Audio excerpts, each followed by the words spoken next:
Selamat datang kembali di channel saya, teman-teman. Apa kabar? Mudah-mudahan teman-teman dalam keadaan sehat. Saya selalu mengatakan setiap tampil di video ini selalu mengatakan, menghimbau ya teman-teman, semoga teman-teman selalu menjaga kesehatan karena memang penting ya. Soal nanti hasilnya itu apakah kita divonis Tuhan seperti apa ya, kita nggak tahu. Yang jelas sunahnya kita harus menjaga kesehatan, itu ya teman-teman ya. Sebentar, oke, kita kembali. Jadi kalau saya bilang menjaga kesehatan, berarti kita harus konsisten. Bagaimana cara menjaga kesehatan? Teman-teman sudah tahu, tidak perlu saya informasi ya, karena banyak ahli kesehatan yang sudah tampil gratis di YouTube ahli kesehatan ya. Teman-teman juga sudah tahu ya menjaga kesehatan bagaimana. Intinya jaga kesehatan ya, karena sekali kita sakit, apalagi sakitnya parah, maka semua yang kita punya bisa hilang ya. Walaupun itu semua cobaan ya teman-teman ya, walaupun itu semua cobaan, tapi kita kan apa salahnya kita terus berusaha menjaga kesehatan kita ya. Itu semua saya lakukan, menghimbau teman-teman seperti ini terus ya, karena saya mengalami proses itu dan berakhir dengan saya selalu ingin dan selalu menjaga kesehatan. Itu ya tip awal dari teman saya ini, teman-teman. Saya sudah lama membaca satu buku dan dua buku ya. Saya nggak perlu katakan ini buku apa ya, tapi buku ini intinya adalah bagaimana kita mencari rezeki ya. Kalau dibilang dengan mudah ya iya ya. Bagaimana mencari rezeki dengan kita mengetahui garis mana yang kita lakukan untuk pencarian itu ya. Nah, di mana-mana termasuk saya sebelumnya ya, selalu kita berpikir ya, galau, sedih, stres ya, karena kita nggak punya uang gitu ya, kita rezekinya seret gitu ya teman-teman ya. Emang itu pasti dialami setiap orang, termasuk saya ya. Terus ini mau membutuhkan hari ini sekian, tapi sulit untuk didapatkan, pusing, stres gitu ya teman-teman ya.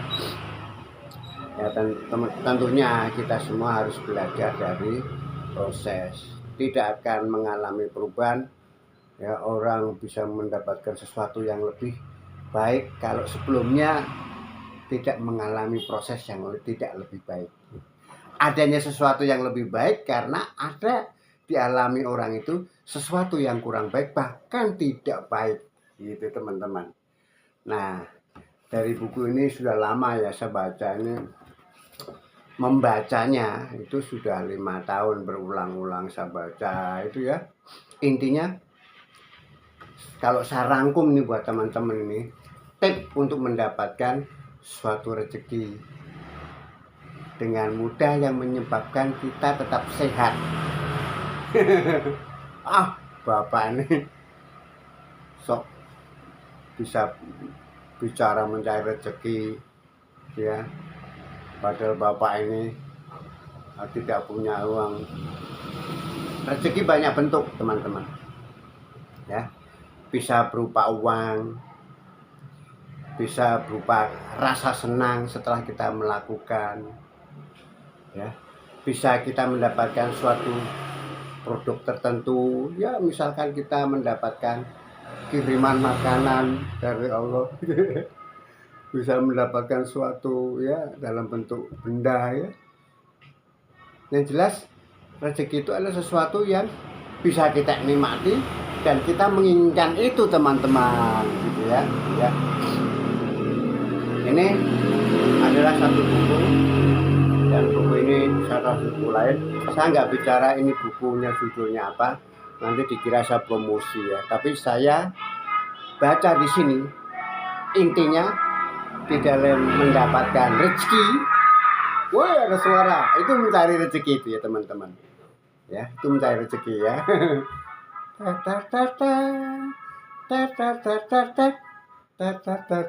Itu proses mencari rezeki. Tapi apakah proses mencari rezeki itu menggunakan tip ini? Bisa jadi, bisa enggak, walaupun dia tidak membaca. Tip yang pertama adalah rahasia menciptakan pohon uang. Tip yang kedua adalah bagaimana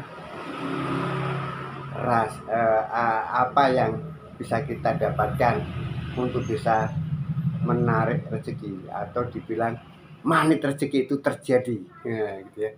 Jadi akhirnya saya rangkum dalam satu materi bagaimana kita mendapatkan rezeki dengan mudah, halal, kemudian kita tetap terjaga kesehatannya gitu ya teman-teman ya. Intinya begini, tip yang pertama adalah kita harus tahu batas antara pikiran dan bawah alam sadar teman-teman. Ini ada satu garis teman-teman. Di bawah adalah alam bawah sadar, di atas garis ini adalah pikiran. Biasanya orang-orang yang stres ya, baik itu maaf ya, kurang rezekinya dianggapnya ya. Ada juga orang yang berlimpah rezeki stres juga. Ya.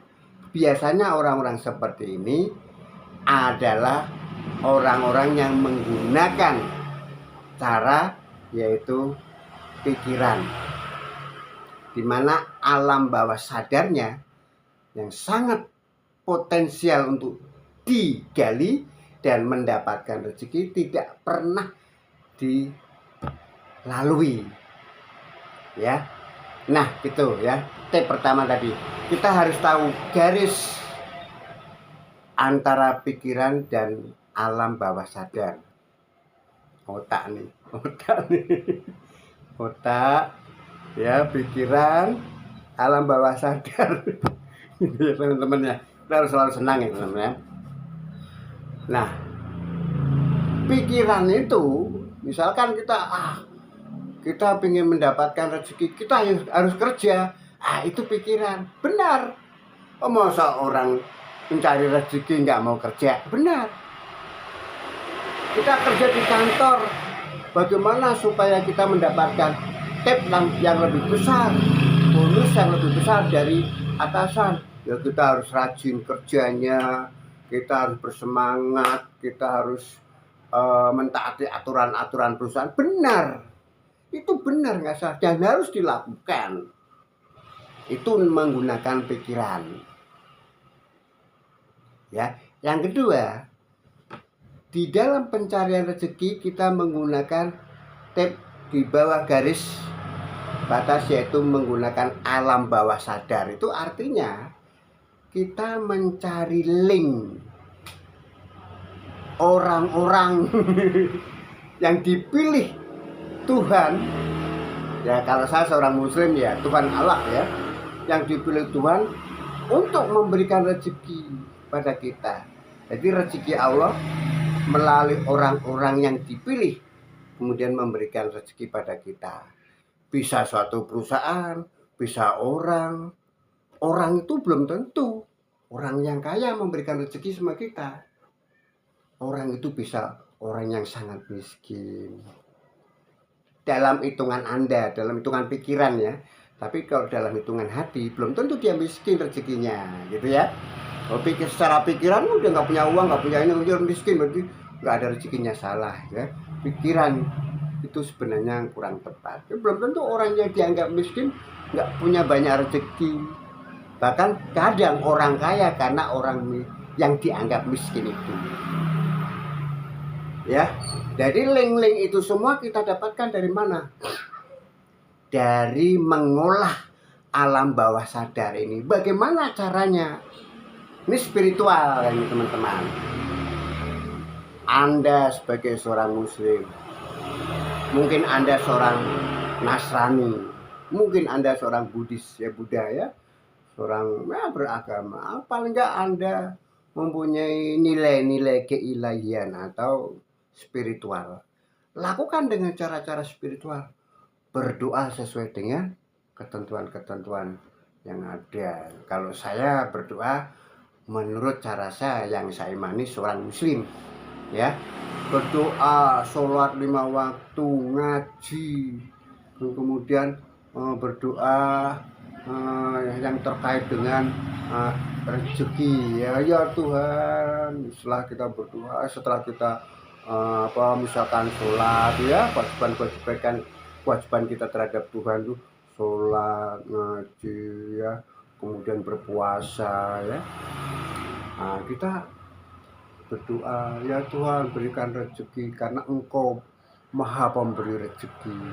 Engkau yang menciptakan segalanya, Engkau yang memberikan keputusan pada hari ini, hari esok dan hari selanjutnya pada saya. Engkau yang menentukan hidup mati saya. Kan terserah berdoanya, yang jelas intinya doa itu di dalam pencarian link untuk mendapatkan rezeki Allah melalui seseorang. Nah, untuk mendapatkan link itu ya kita harus seperti itu. Nah, sekarang presentasinya antara menggunakan pikiran dan pengolahan alam bawah sadar, berapa porsinya? Semakin banyak porsi alam bawah sadar yang kita gunakan, maka jelas akan semakin menambah rezeki dibandingkan kita menggunakan pikiran. Kalau menggunakan pikiran sudah stagnasi, stuck ya. Kalau kita bekerja di suatu kantor misalkan, kita bekerja, yang kita kerjakan ya itu saja biasanya ya. Kalau seorang administrator ya itu, terus taat pada atasan ya taat, terus kemudian tepat pada waktunya ya itu, terus kan ya itu kan. Kalau seperti itu kan berarti sebenarnya porsinya nggak banyak secara presentasi dibandingkan kita mengolah alam bawah sadar kita. Kita berdoa, kita bersedekah. Bersedekah itu tidak harus memberikan uang pada orang ya. Kalau saya punya cuma uang 10.000, nggak mungkin saya bersedekah sama orang 10.000, mungkin. Bisa saja orang memberikan sedekah, kita punya 10.000, kita kasih ya misalkan 1.000, kita kasih ya 2.000, ya terserah kita bersedekah. Dan bersedekah tidak dalam bentuk uang saja ya, kita bisa ngajak bicara orang, menyelesaikan masalah, memberikan pencerahan pada orang ya, memberikan senyuman pada orang, ngasih makanan kucing. Jangankan kucing ya, bagi saya ini ya seorang muslim yang menurut saya itu anjing saja itu ininya aja najis ya, air liurnya. Tapi kalau sebagai binatang anjing pun saya kalau lihat anjing itu kurang makan, wajib bersedekah sama dia, kasih makan, karena dia ciptaan Tuhan, dia juga butuh hidup ya. Jadi mengolah alam bawah sadar itu sebenarnya itu banyak sekali ya, tidak stuck seperti itu saja. Ngajak ngobrol yang baik sama orang yang sedang sedih, itu bersedekah. Ngasih senyuman saja orang yang lewat sama kita dan kita mengenalnya, Bersedekah. Orang yang nggak kita kenal saja, kita aja senyum, dia membalas. Bersedekah, gitu ya. Berdoa, sholat, berpuasa, kurban, dan sebagainya. Itu namanya mengolah alam bawah sadar. Berarti banyak dong. Nah, coba kalau misalkan Anda mengolah alam bawah sadar hanya sholat saja. Saya sebagai seorang muslim ya, pagi, siang, malam, sore, pagi, siang, malam, sholat saja. Sama saja itu namanya menggunakan alam bawah sadar, hanya stuck di situ saja, padahal banyak sekali yang bisa kita olah. Gitu ya. Dengan kita mengolah alam bawah sadar, maka secara langsung, saya nggak mengatakan tidak langsung, secara langsung sebenarnya itu kita diberikan link sama Tuhan kepada orang-orang yang kita kenal mungkin 30 tahun yang lalu, 20 tahun yang lalu, kemarin ya. Orang-orang yang tidak dikenal pun sekedar kita lihat di acara TV aja, kadang kita bisa dikasih link.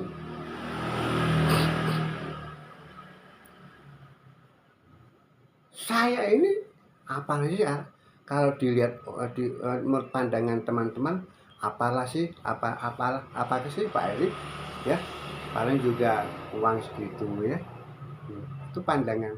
Tapi saya sangat kaya karena yang saya anggap sebagai kekayaan saya tidak dalam bentuk uang saja ya. Coba saya bisa ketemu sama seseorang miliarder yang punya 40 perusahaan di dunia dan bisa ngobrol, bisa diskusi di sana dan di sini, bisa punya nomor HP-nya pada orang itu suatu rezeki, tapi tidak untuk mengemis pada orang itu. Paling enggak kita tahu, termotivasi pada orang itu sehingga kita bisa merubah apa yang ada di alam bawah sadar, memperbanyak pengolahan alam bawah sadar. Gitu teman-teman. Ada salah satu, ada miliarder dunia, saya punya nomor teleponnya, saya juga bisa telepon, saya bisa minta advice sama dia gitu ya. Tapi kan kalau logikanya mana mungkin, oh dia nggak pernah kenal sama saya, kok saya bisa tahu nomor teleponnya dan bisa ngobrol. Nah itu suatu cara Tuhan. Tidak ada yang tidak mungkin kalau Tuhan menurunkan cara, gitu ya.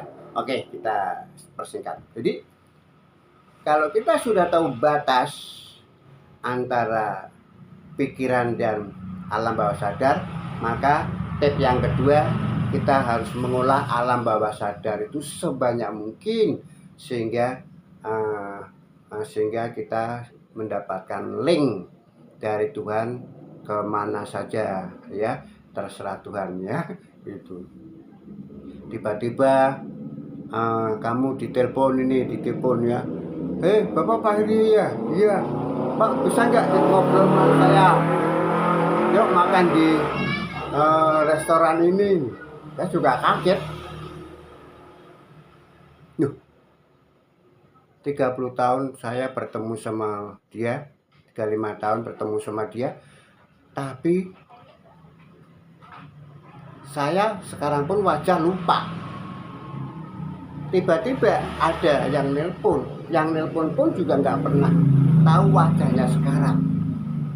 Saya datang, Bapak kan dulu pernah nih, saya ini. Saya datang, ternyata sampai sana banyak orang.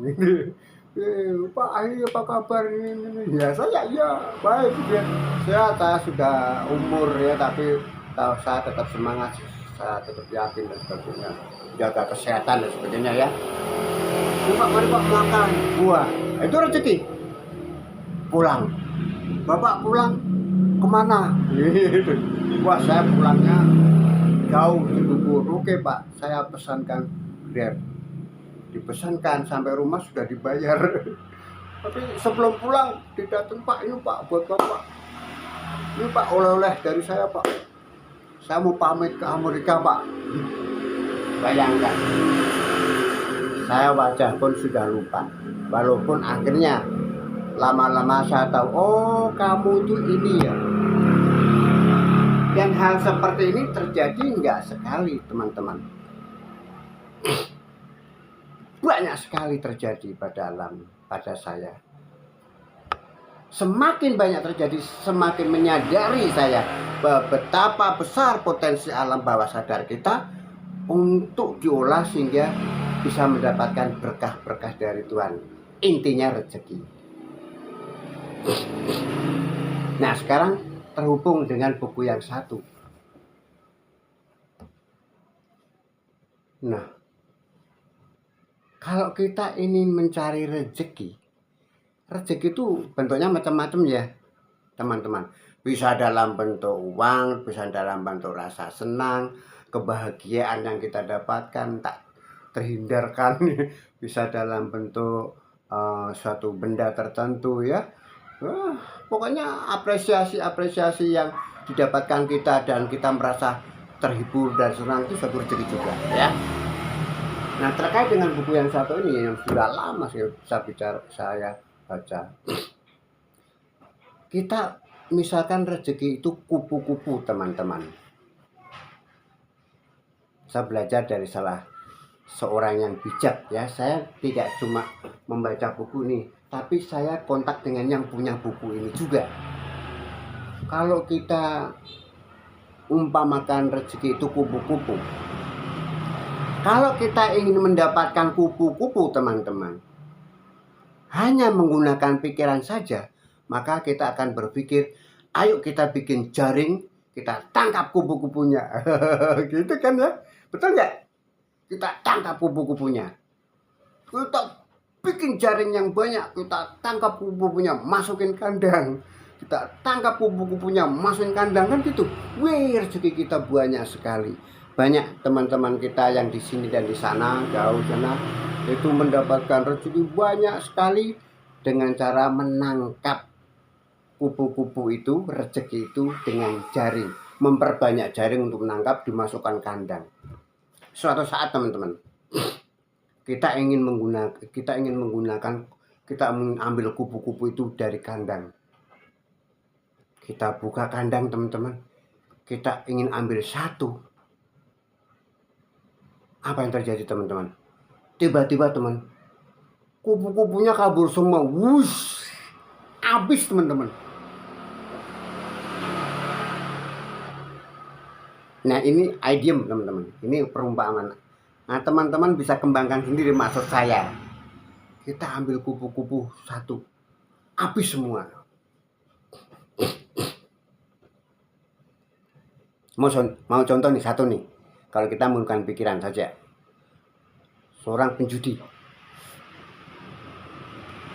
dia pasang, jebret, dapat. Berarti saya bikin jaring baru lagi nih. 10.000 dapat, 100.000 dapat, 300.000 dapat, gitu kan? Wah, akhirnya saya ingin mendapatkan yang lebih banyak lagi. Ambil, bukan saya ambil satu ini yang di kantong saya ambil semua harapannya kita dapat maksimal. Kita ambil semua ini, kita pasang, jebret, habis dalam 1 menit. Ya, ini salah satu contoh kalau kita menggunakan pikiran saja. Ya, teman-teman. Tapi kalau kita ingin mendapatkan kupu-kupu itu, rezeki itu, supaya rezeki itu datang tanpa harus kita membuat jaringan, kita bersusah payah sampai masuk ke gorong-gorong, gorong-gorong tanaman sampai mendapatkan kupu-kupu itu, bikin jaring yang banyak di mana-mana. Kita nggak perlu seperti itu teman-teman. Tapi untuk mendapatkan kupu-kupu itu tanpa bersusah payah, kita cukup membuat taman teman-teman. Coba kalau kita buat taman, kupu-kupu itu datang sendiri teman-teman. Nggak perlu kita mencari kupu-kupunya, tapi kupu-kupunya yang datang teman-teman. Iya, kupu-kupunya datang. Gitu, rezeki datang. Kita bangun taman lebih indah lagi teman-teman, maka kupu-kupunya semakin banyak. Walaupun tidak kita kandangin, tapi kupu-kupu itu terawat. Rezeki ketika terawat. Anehnya, semakin lama, walaupun kita nggak kandangin, kupu-kupu itu semakin banyak teman-teman. Rezekinya semakin banyak. Kenapa? Karena terawat. Kita membangun taman semakin indah. Apa itu taman semakin indah? Di dalam buku ini, maka taman itu adalah bagaimana kita mengelola alam bawah sadar ini dengan lebih sempurna. Bukan sempurna lagi, lebih sempurna. Sehingga apa yang terjadi? Maka kita mendapatkan rezeki, tapi badan kita sehat. Ini yang namanya hati yang menerima keadaan. Cara-cara dengan hati yang mau menerima keadaan, hati yang sumeleh. Ya, sebelumnya kalau video kan pernah saya bicara tentang kita harus berteman dengan keadaan depan kita. Sebenarnya kita mau berteman dengan keadaan yang ada di depan kita itu sebenarnya adalah juga salah satu tip ya mengelola alam bawah sadar. Salah satu, salah banyaknya teman-teman banyak lah ya. Saya nggak perlu guru, yang saya sendiri juga bukan ustadz. Saya juga bukan seorang ilmuwan dan bukan seorang ahli apa itu spiritual, enggak. Saya hanya membaca buku, saya ulang-ulang, saya kontak dengan orang yang punya buku itu, saya resapi, kemudian ternyata benar teman-teman. Walaupun saat-saat saya tidak bekerja pun, saya kok ada rezeki. Sekarang ini ya, saya bersyukur ada tiba-tiba telepon. Halo Pak Eri, apa kabar? Kabarmu baik ya? Aduh, sehat Pak. Wah, saya kebetulan lagi ada sakit ini ceritain. Oh iya Pak. Maaf, saya nggak meminta. Aku kasih dong supaya ini sehat. Tapi saya ditawari supaya sehat. Ada orang yang sangat bijaksana, kiriman Tuhan ya, kemudian dia berikan saya sesuatu yang membuat saya sehat. Apa itu? Ya kalau saya sakit kasih obat. Dan itu enggak sekali teman-teman, 10 bulan 8 bulan ke atas saya selalu dijamin obatnya. Kalau bukan karena saya mengolah alam bawah sadar, itu tidak mungkin. Karena saya tidak bisa punya pikiran seseorang itu memberikan sesuatu saya berdasarkan pikiran, nggak mungkin. Saya bertemu orang itu nggak pernah bertemu orang itu. Hanya kenal secara tidak langsung. Aku kenal dia sebagai seseorang yang pernah di sini dan dia sangat kenal dengan A ini kenal saya. Loh kok bisa link itu sampai ke saya? Karena salah satunya doa.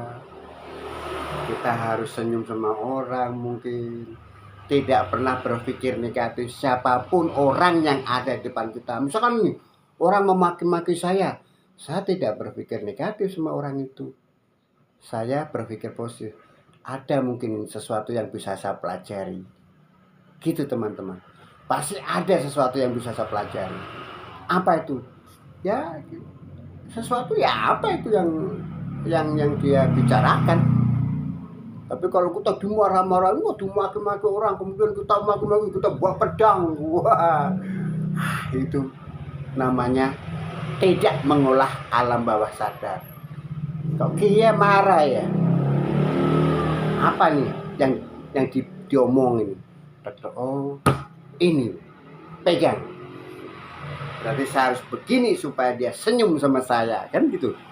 Setelah dia senyum, berarti saya berhasil mengolah alam bawah sadar saya. Alhasil dia baik.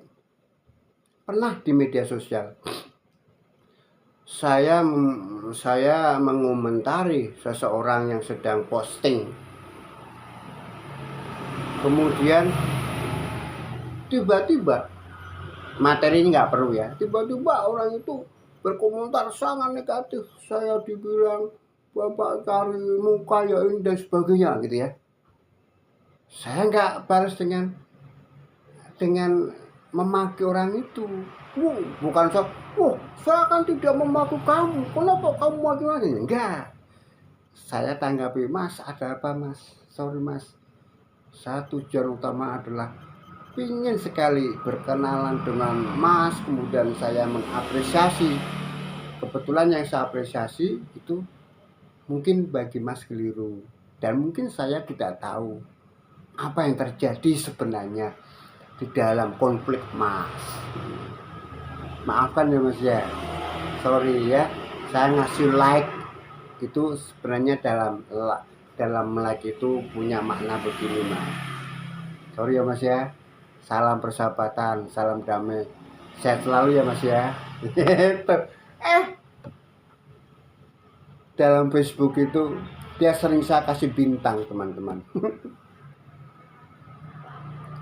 Ternyata saya mengolah pikiran alam bawah sadar dengan memberikan kata maaf, padahal belum tentu saya salah. Dan akhirnya ada senyuman yang berimbas kepada Tuhan memberikan rezeki melalui kasih bintang. Orang itu kasih bintang terus, bintang ya. Jangan lihat banyaknya rezeki, tapi rezeki yang kita terima kita syukuri. Coba orang jual pulsa dapatnya berapa sih? Sekali kita minta Pak beli kuotanya Pak, dia dapat berapa? Dapat berapa coba? 2.000 kan? Orang minta di depan rumah kita, dia dapat berapa? 2.000 kan?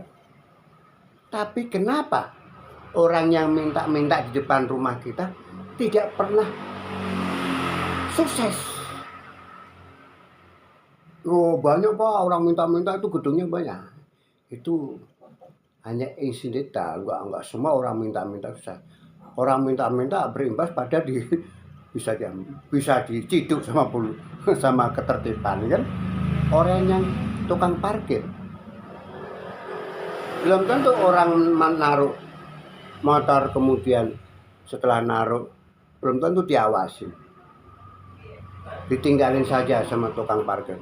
Begitu kita mau keluar dari parkiran, motor kita sudah dicegat, dapat 2.000 tiap hari. Nah dihitung-hitung logikanya banyak yang dia dapat. Tapi kenapa sampai berikutnya kok enggak kaya raya gitu? Tapi kenapa orang jual pulsa, setiap orang beli padahal modalnya besar, itu untungnya 2.000, kok dia juga lebih baik kehidupannya? Kenapa? Ya karena mereka mengolah pikiran dan mengolah alam bawah sadar. Kalau yang tadi mengolah pikiran saja, pokoknya kalau sudah sampai sini pulang minta 2.000 kan gitu, pasti dia kasih 2.000 karena dia parkir kan gitu ya. Tapi hasil akhirnya berbeda ya teman-teman. Nah ini tips, ini penting sekali. Oke, terima kasih. Wassalam. Kau udah selesai dek?